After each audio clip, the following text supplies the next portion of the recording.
merveilleux voyage des saumons.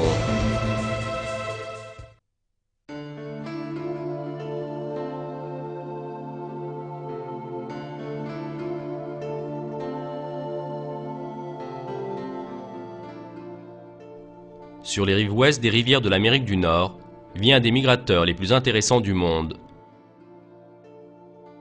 Ceux-ci sont les saumons qui, en affrontant diverses difficultés, franchissent les rivières et les vallées.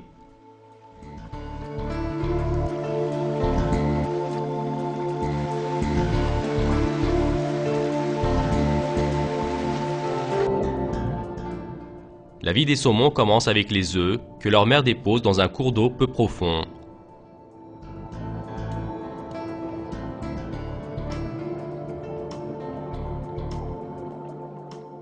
Le premier repas des bébés qui grandissent sont les sacs nutritifs disposés spécialement à l'intérieur des œufs. Et quelques semaines plus tard, ils atteignent la taille suffisante afin de se chercher de la nourriture dans le cours d'eau. Pendant environ 1 an, ils continuent à vivre dans le cours d'eau et dans ce laps de temps, ils grandissent de plus en plus.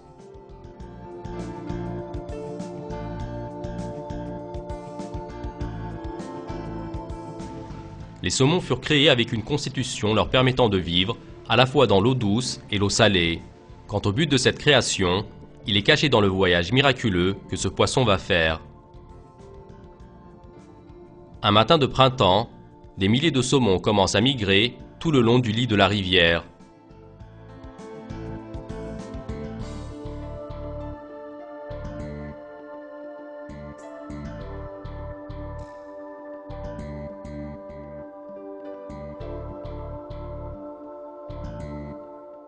Quant à l'objectif qu'ils vont atteindre à la suite de ce voyage qui va durer des semaines, il est magnifique. L'océan Pacifique.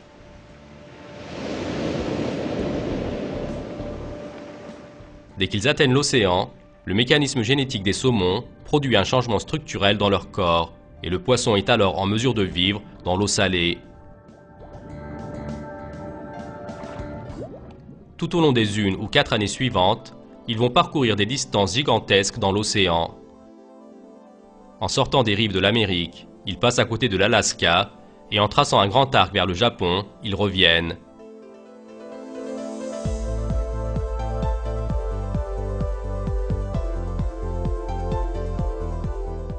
À l'issue du voyage, les saumons sont arrivés à maturité et ils sont fin prêts pour le dernier et plus intense voyage de leur vie.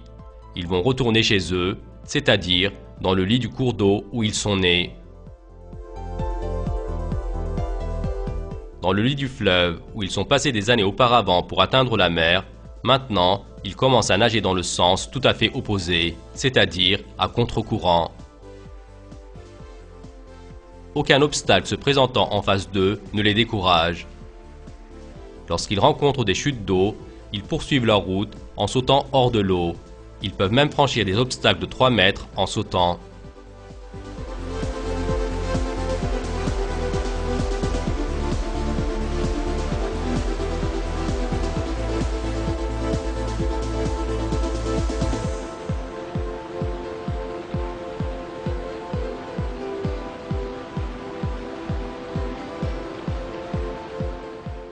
Ils poursuivent avec détermination leur itinéraire qui atteint parfois les 3200 km.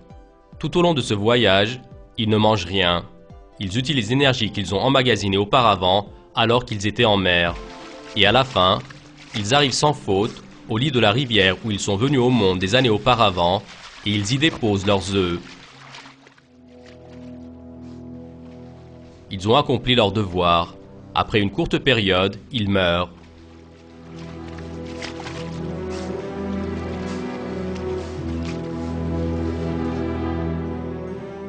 Ce voyage des saumons est un des événements les plus étonnants dans la nature. Après avoir vécu plusieurs années dans la mer, comment des milliers de saumons trouvent-ils le lit de la rivière où ils sont nés? Pour cela, ils doivent d'abord trouver leur cours d'eau parmi les milliers qui se jettent dans le gigantesque océan Pacifique.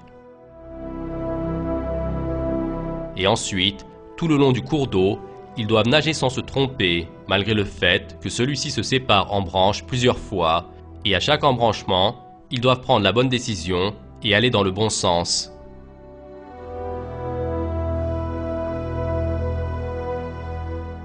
Les saumons réussissent cette opération qui semble impossible. Très bien, comment et pourquoi? Regardons d'abord la réponse à la question « Comment ?».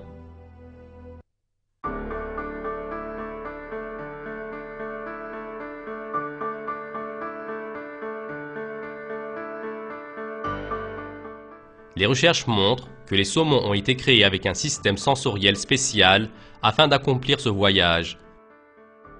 Pour s'orienter dans les océans, ils furent créés avec des boussoles naturelles qui perçoivent le champ magnétique terrestre. Par ce moyen, dans les eaux immenses du Pacifique, ils trouvent leur chemin sans faire d'erreur.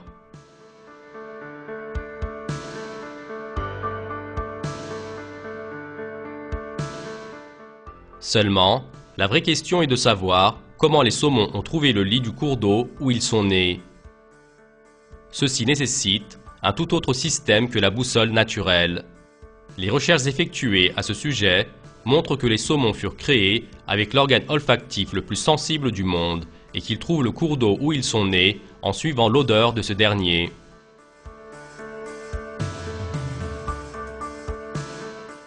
On ne pense pas tellement que les cours d'eau puissent avoir une odeur qui leur est propre.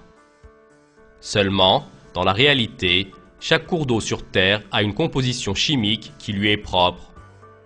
La plupart du temps, les différences entre ces compositions sont si petites qu'elles ne peuvent pratiquement être perçues par aucun être vivant, hormis les saumons.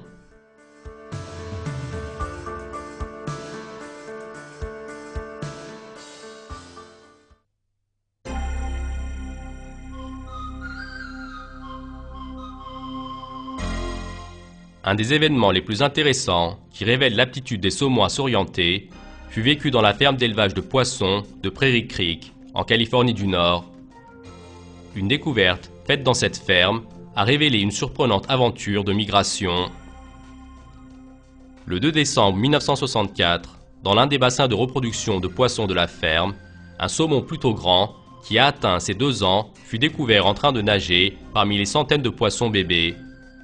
Sur la nageoire arrière du poisson, il y avait la trace des clips en métal spécial de la ferme d'élevage de poissons de Prairie Creek.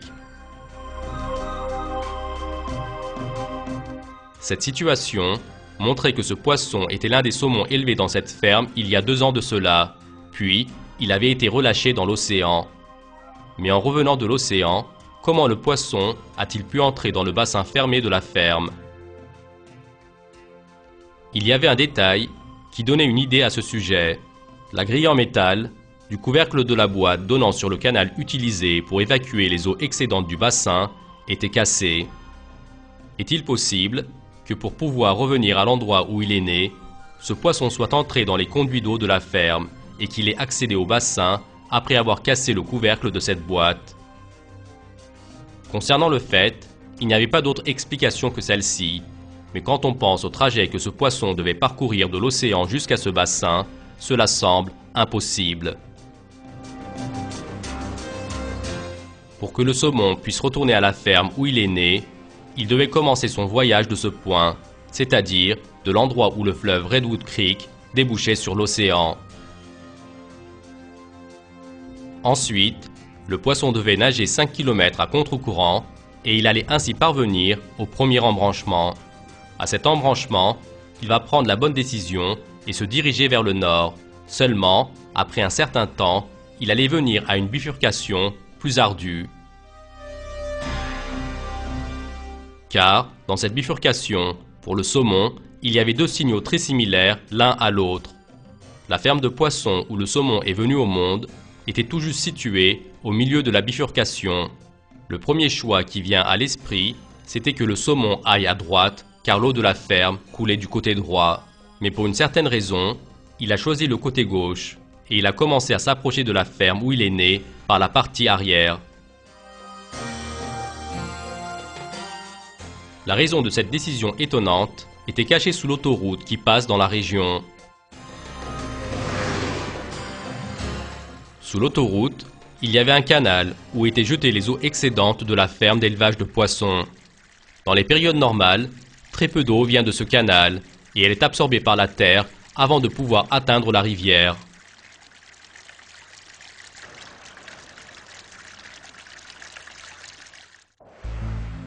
Mais cette année, il avait beaucoup plu.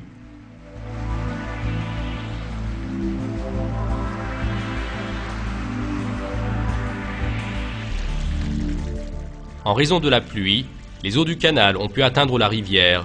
Ce courant d'eau peu profond était suffisant pour montrer le chemin au saumon. Le saumon, en suivant l'odeur qu'il reconnaissait, avait dû devoir sortir de la rivière et avoir progressé tout le long du conduit d'eau. Dans une eau haute de seulement 5 ou 10 cm, il devait à la fois nager et se traîner. Ensuite, il devait trouver le bon chemin parmi les conduits d'eau complexes à l'intérieur du tunnel. Même s'il réussit cela, à la fin, il allait encore être pris au piège. Il allait être coincé à l'intérieur du canal en béton de la ferme qui se trouve sous ce chemin en bois.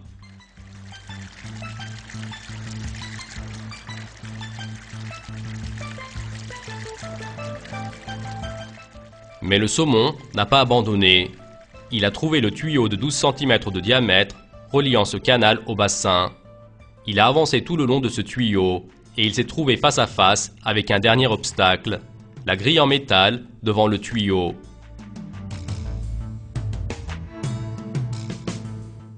Quant à cet obstacle, il l'a franchi avec de solides coups de tête.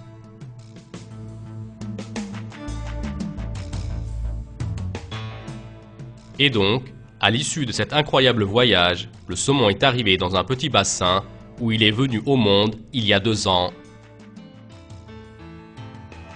Après avoir calculé cet itinéraire, une idée est venue aux employés de la ferme d'élevage de poissons.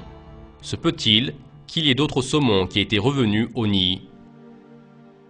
En se disant que peut-être qu'ils trouveraient quelque chose, ils ont démonté les pièces du chemin en bois et ont regardé le canal se trouvant en dessous. Ils furent très étonnés. À l'intérieur du canal, il y avait exactement 70 saumons qui portaient les clips en métal de la ferme d'élevage de poissons.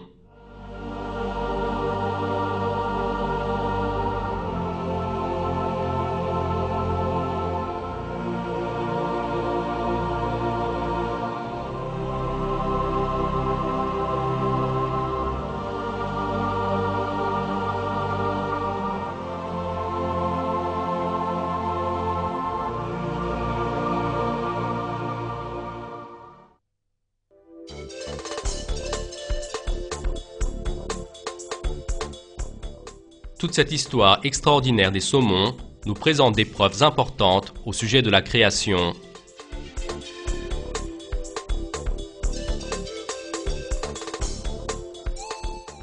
Si on fait attention, chaque étape du voyage réalisé par le poisson fut calculée avec minutie. D'abord, le fait qu'il existe un programme qui ordonne au saumon de retourner dans le lit de la rivière où il est né, et ce, bien des années après, est un grand miracle en soi. En plus de cela, le fait que ce poisson possède le sens olfactif le plus sensible du monde, ainsi qu'un système de boussole naturelle lui permettant de trouver son chemin dans l'immense océan, ne sont certes pas des aléas. Tout ceci montre que le saumon est un être vivant spécialement créé pour le chemin de migration déterminé pour lui.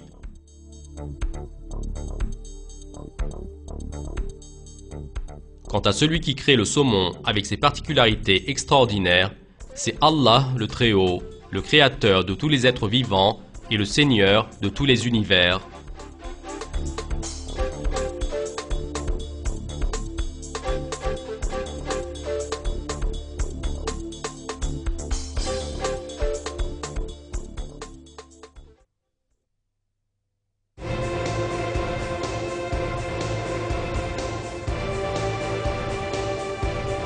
Le miracle chez l'abeille.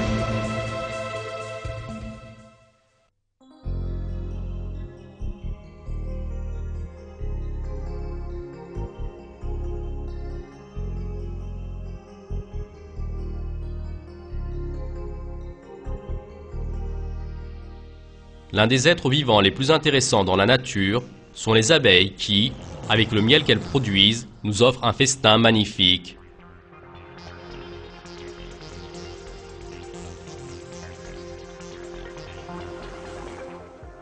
Les abeilles vivent sous forme de colonies dans les ruches qu'elles ont bâties avec de grands efforts.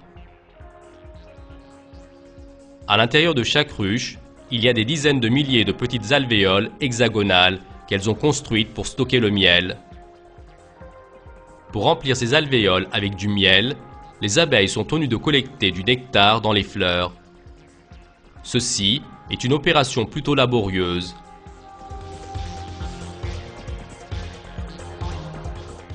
Les dernières recherches scientifiques ont montré que pour produire un demi-kilo de miel, les abeilles doivent visiter une à une environ 4 millions de fleurs.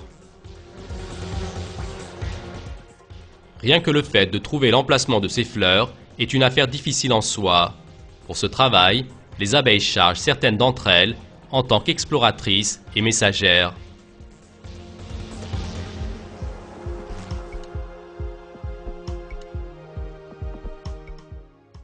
Comment ces abeilles messagères trouvent-elles le chemin des sources de fleurs dans des espaces aux dimensions gigantesques comparés à leur propre taille?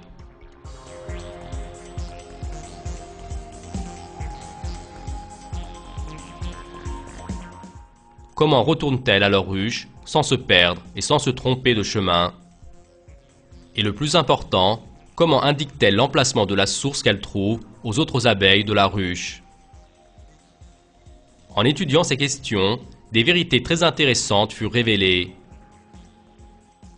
À l'écran, vous voyez une abeille messagère qui a trouvé une source de fleurs. Le devoir de cette abeille messagère est de retourner à la ruche et d'indiquer aux autres abeilles l'emplacement des fleurs. Dès que l'abeille messagère retourne à la ruche, elle commence à indiquer aux autres abeilles la source des fleurs qu'elle a trouvées. D'abord, elle fait goûter une petite partie du nectar qu'elle a collecté des fleurs et ainsi, elle leur donne des informations concernant sa qualité. Ensuite, la vraie opération commence, c'est-à-dire l'indication de la direction. L'abeille donne cette indication avec un procédé très intéressant, en dansant. L'abeille messagère commence à danser en faisant vibrer son corps au milieu de la ruche. C'est difficile à croire, mais les vibrations qu'elle fait lors de cette danse vont apprendre aux autres abeilles toutes les informations nécessaires concernant la source des fleurs qu'elle a trouvées.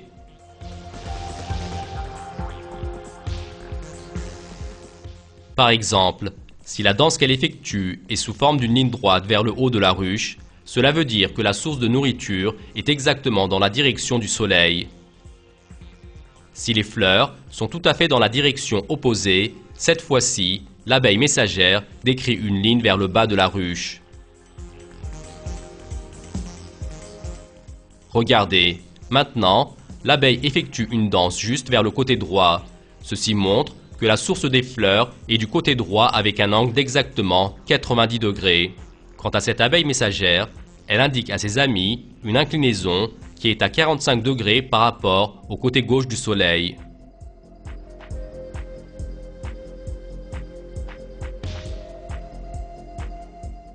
Seulement, il y a ici un problème. L'abeille indique la direction en fonction du soleil. Or, le soleil est en mouvement permanent. Toutes les 4 minutes, il glisse d'1 degré vers l'ouest. Dans ce cas, on peut s'attendre à ce que les abeilles se trompent. Or, les observations effectuées ont montré que les abeilles calculent également ce mouvement du soleil. Lorsque l'abeille messagère indique la direction, pour chaque 4 minutes qui passent entre-temps, elle fait glisser d'1 degré supplémentaire vers l'ouest l'angle qu'elle donne. Au moyen de ce calcul magnifique, les abeilles trouvent leur direction sans se tromper. Les abeilles messagères n'informent pas uniquement sur la direction des fleurs, mais aussi sur leur distance. La durée de danse de l'abeille et le nombre des vibrations du corps au cours de la danse informent aux autres abeilles la distance et ce, de manière exacte. Et celles-ci prennent la route après avoir emmagasiné suffisamment d'énergie pour cette distance.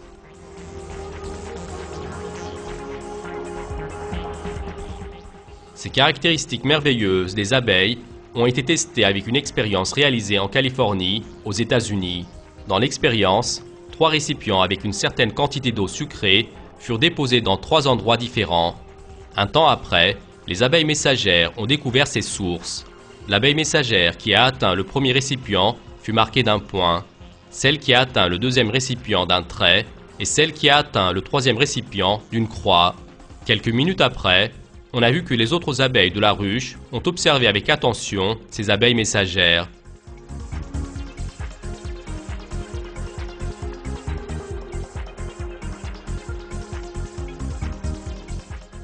Les scientifiques ont également marqué d'un point les abeilles qui observaient la messagère marquées d'un point, et celles qui observaient les autres messagères furent peintes en fonction de la marque de ces dernières.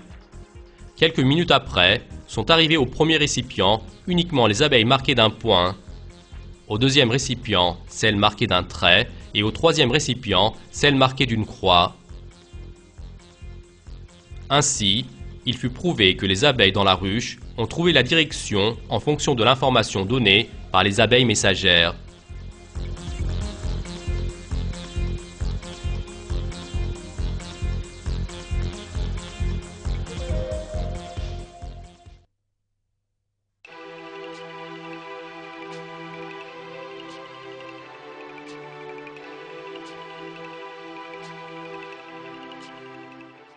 Toutes ces explications sont des vérités sur lesquelles il est nécessaire de réfléchir avec attention.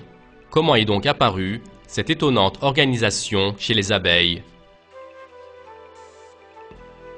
Un petit insecte qui n'a pas d'aptitude comme penser et raisonner, pourquoi endosserait-elle le rôle de messagère? Comment peut-elle penser qu'il faille chercher des sources de nourriture et informer ses amis de ces dernières? Même si elle pense à cela, comment peut-elle développer une technique de danse informant les autres abeilles à la fois de la direction et de la distance de cette source?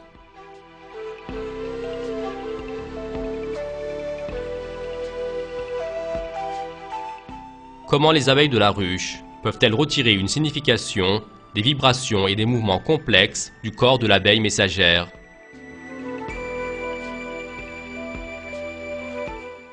La théorie de l'évolution de Darwin, qui prétend que la vie sur Terre est apparue avec des hasards, est sans recours devant ces questions. Car chacune de ces caractéristiques magnifiques des abeilles montre que ces dernières leur ont été données par leur unique créateur. Allah a créé les abeilles et leur a inspiré leurs devoirs. Dans le Coran, nous sommes informés ainsi de cette vérité. Je demande la protection d'Allah contre le diable. Et voilà ce que ton Seigneur révéla aux abeilles. Prenez des demeures dans les montagnes, les arbres et les treillages que les hommes font. Puis, mangez de toute espèce de fruits et suivez les sentiers de votre Seigneur, rendus faciles pour vous. De leur ventre sort un breuvage aux couleurs variées, dans laquelle il y a une guérison pour les gens. Il y a vraiment là une preuve pour des gens qui réfléchissent.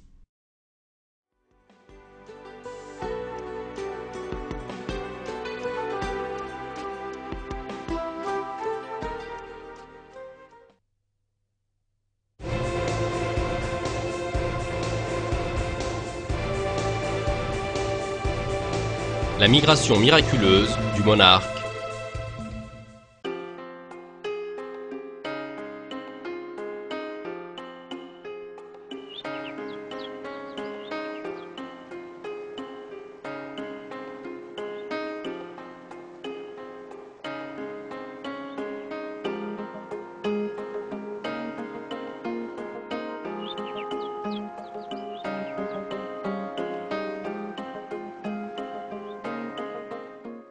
Une variété de papillons qui vit au sud du Canada possède un des procédés de migration les plus intéressants du monde. Ceux-ci sont les célèbres papillons monarques. Comme tous les autres papillons, chaque monarque vient au monde après une série d'étapes qui se suivent parfaitement. D'abord, le monarque mère dépose ses œufs sur une plante.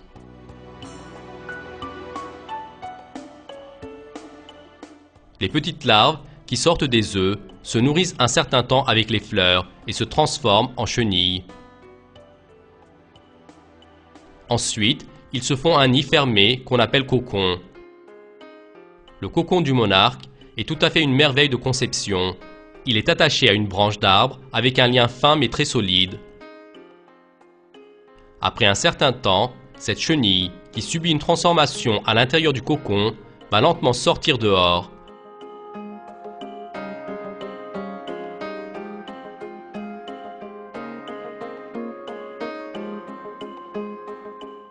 Avec une nouvelle création, il est devenu un papillon magnifique.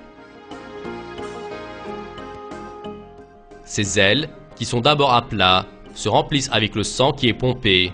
Le monarque est désormais prêt à voler.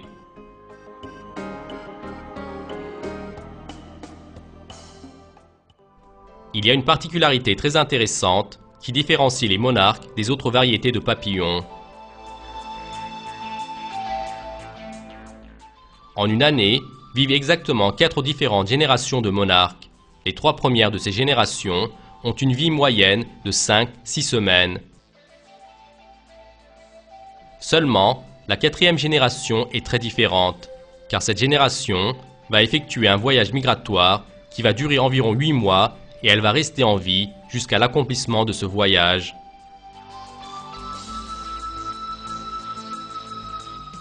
La migration commence des différents lieux de concentration de monarques dans le sud du Canada et progresse vers le sud. Un groupe arrive en Californie et un autre groupe, en descendant plus au sud, arrive au Mexique. C'est intéressant. Comme s'ils avaient reçu l'ordre d'un seul centre, différents groupes de monarques se retrouvent au milieu du chemin et continuent la migration ensemble.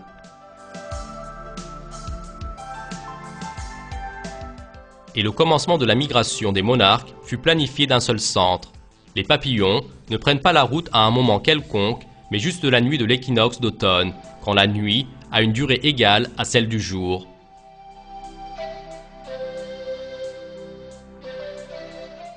Après avoir volé pendant 2 mois, ils arrivent dans les forêts chaudes du sud. Les millions de papillons monarques couvrent les arbres tel un tissu. Ici, de décembre à mars, les monarques ne mangent rien pendant 4 mois. En poursuivant leur existence avec les stocks de graisse dans leur corps, ils boivent uniquement de l'eau. Les fleurs qui commencent à éclore au printemps sont importantes pour les monarques. Après une attente de 4 mois, pour la première fois, ils vont se faire un festin de nectar.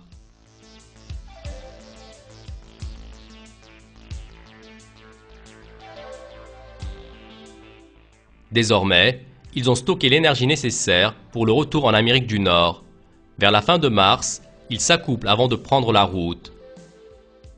Le jour même de l'équinoxe de printemps, la colonie commence à voler vers le nord.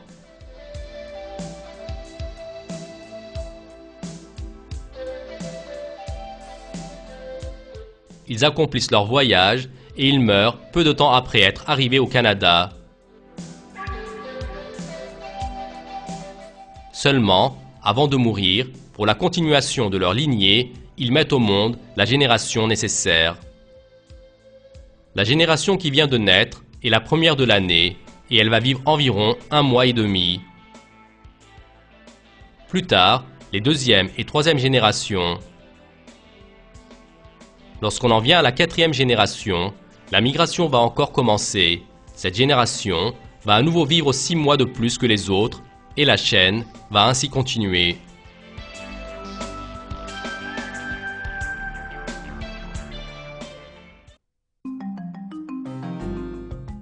Cette migration magnifique amène à se poser de nombreuses questions. Comment se fait-il qu'une de chacune des 4 générations naisse de manière à vivre 6 mois de plus? Cette génération qui vit longtemps, comment se fait-il qu'elle coïncide toujours au mois d'hiver? Comment se fait-il que les papillons commencent la migration juste le jour de l'équinoxe et qu'elles réussissent à faire ce fin calcul? Comment la génération de monarques nouvellement née connaît-elle les routes migratoires qu'elle n'a jamais empruntées auparavant? Tout ceci montre que les monarques furent créés selon un plan migratoire parfait et qu'ils se conforment au plan à la lettre. S'il y avait eu la moindre erreur dans le plan, les monarques n'auraient pas pu accomplir la migration. À ce moment-là, tous les papillons seraient morts durant cet hiver et la génération des monarques aurait disparu.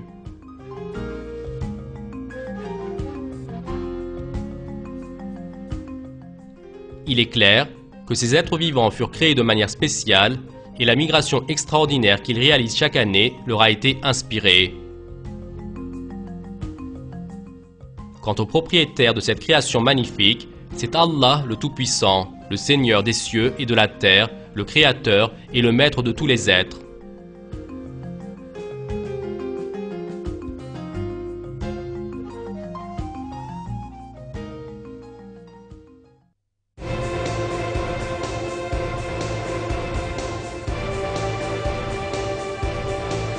Une machine de vol parfaite, la libellule.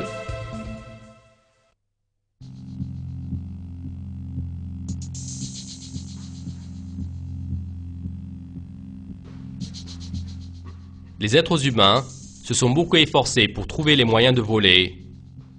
Environ 100 années sont passées de la construction du premier avion à aujourd'hui.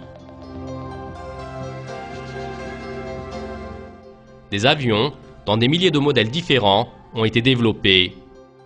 Des dizaines de milliers de scientifiques ont travaillé pour faire des machines qui volent encore mieux.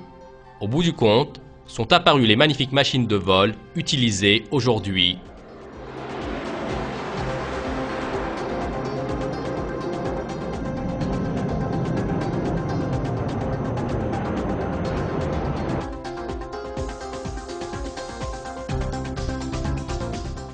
Voler est une grande force. Seulement, plus cette force est maîtrisée, plus elle est efficace. Rester en l'air lorsque c'est nécessaire, ou bien faire un atterrissage au point voulu, est au minimum aussi important que voler. Eh bien, c'est pour cette raison que les êtres humains ont développé une machine de vol à haute manœuvrabilité, l'hélicoptère. L'hélicoptère peut rester suspendu en l'air. Il peut faire un décollage et un atterrissage vertical. En particulier, dans le domaine militaire, en raison de l'avantage qu'il procure, des budgets illimités sont alloués pour les recherches concernant la conception de l'hélicoptère. Seulement, les dernières recherches effectuées ont exposé une vérité très étonnante. Lorsque la technologie de vol des hélicoptères d'aujourd'hui est comparée à celle d'une très petite machine vivante, elle reste très primitive. Cette machine de vol vivante est la libellule. Le système de vol des libellules est une vraie merveille de conception et aucune machine construite par les êtres humains ne possède une technologie de vol aussi élevée que celle de la libellule. Pour cette raison, la conception du dernier modèle Sikorsky, l'éminent hélicoptère du monde, fut réalisée en prenant comme exemple la libellule. Dans ce projet, la firme IBM, qui a aidé à la conception du Sikorsky, a téléchargé la photo de la libellule dans un ordinateur spécial, lequel fut fabriqué pour ce travail. Après, en considérant les manœuvres de la libellule en l'air, des milliers de croquis furent réalisés par ordinateur. Ensuite, en prenant comme exemple la technique de vol de la libellule, le modèle Sikorsky fut révélé.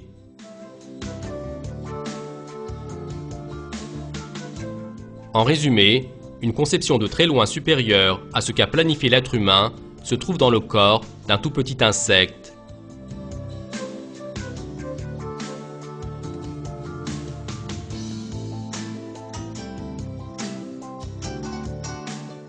Les techniques de vol de la libellule et la conception dans ses ailes montrent à l'être humain une vérité manifeste. Ce petit être vivant est un miracle de la création qui nous montre l'art d'Allah.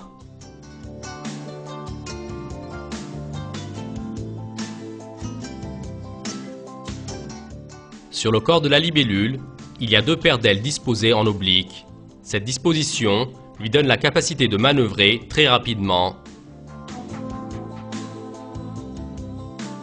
Dans un temps très court, la libellule peut atteindre les 50 km/h, ce qui est une vitesse étonnante pour les insectes. Quant à la vitesse des athlètes qui courent le 100 mètres aux Jeux Olympiques, elle n'est que de 39 km à l'heure.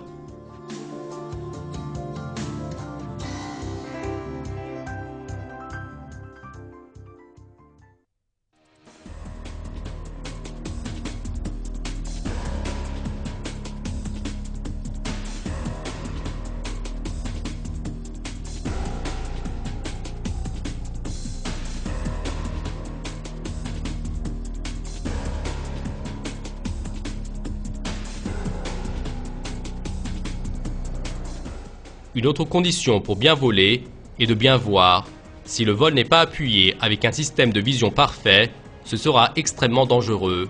Pour cette raison, les avions et les hélicoptères modernes possèdent des systèmes de vision avancés.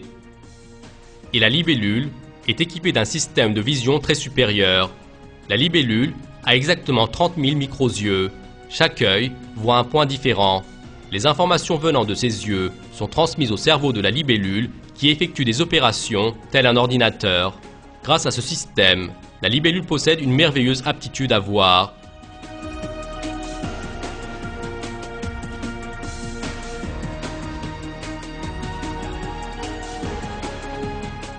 Quant à la capacité de manœuvre de la libellule, elle est plus avancée que l'hélicoptère le plus développé. Par exemple, avec une manœuvre qu'elle fait au dernier moment, elle évitera de heurter un camion qui vient à grande vitesse en sens contraire.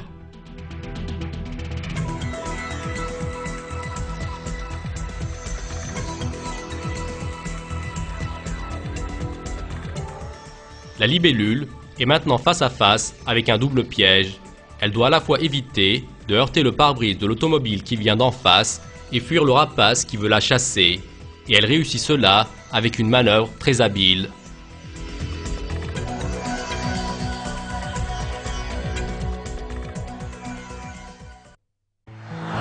Une des difficultés que rencontrent les pilotes qui sont obligés de faire des manœuvres fréquentes, c'est de déterminer la position de l'avion par rapport au sol après la manœuvre.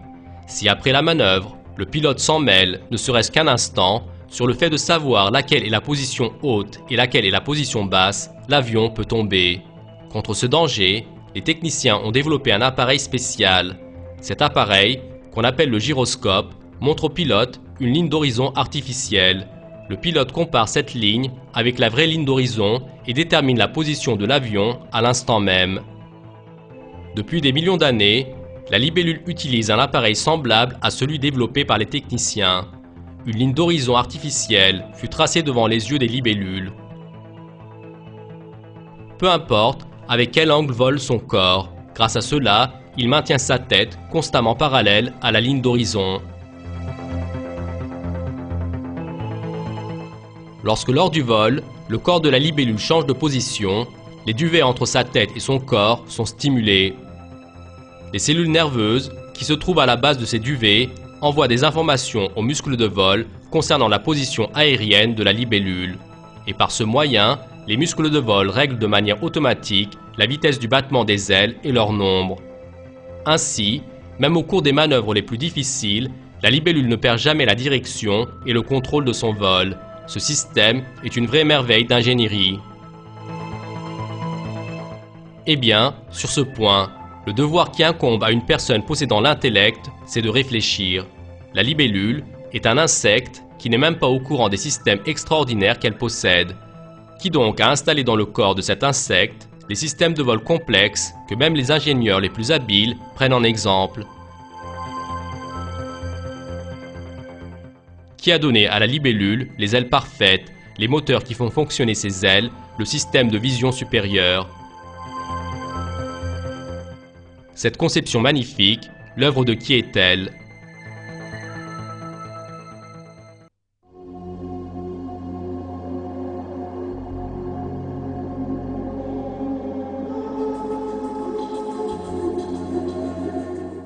La théorie de l'évolution de Darwin, qui a tenté d'expliquer la vie avec les hasards, est silencieuse devant ces questions, car il est impossible que les systèmes dans le corps de la libellule soient apparus par voie d'évolution, c'est-à-dire avec les hasards et étape par étape.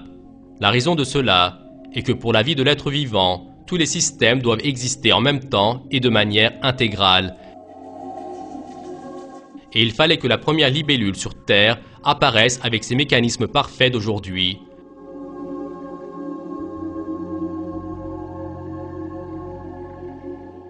Et en effet, les registres de fossiles qui nous instruisent sur l'histoire de la nature confirment cette vérité.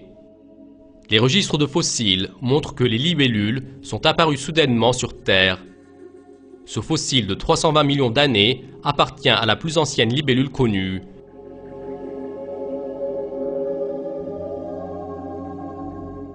Dans les strates, contenant les fossiles des périodes antérieures, il n'y a aucun insecte semblable à la libellule. Plus encore, les registres de fossiles montrent aussi que depuis le jour où elle est apparue jusqu'à maintenant, la libellule n'a subi aucune évolution. Les plus anciens fossiles de libellules et les libellules qui vivent de nos jours sont entièrement identiques.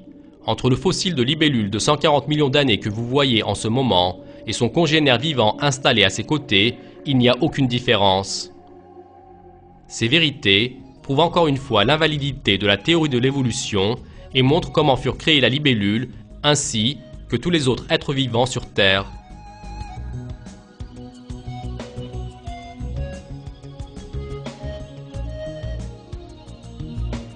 Tous les êtres vivants ont été créés par Allah le Tout-Puissant, qui est le Seigneur des univers, et chaque être vivant est une preuve de son existence. En dehors d'Allah, aucune force ne peut créer, ne serait-ce qu'une seule mouche. Dans le Coran, nous sommes informés ainsi de cette vérité.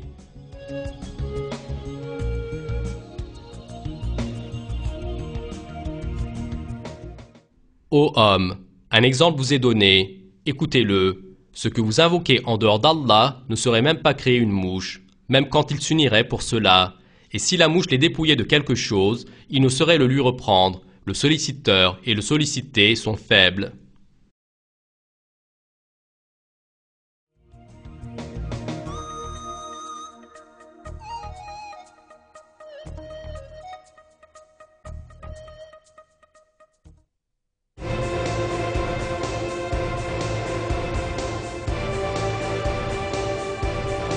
La réalité de la création.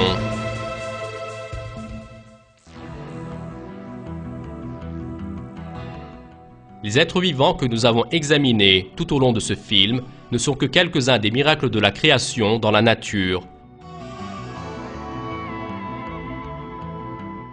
En fait, tous les êtres vivants dans la nature ont été équipés avec des caractéristiques merveilleuses et chacun est une preuve qui montre la puissance et l'art d'Allah.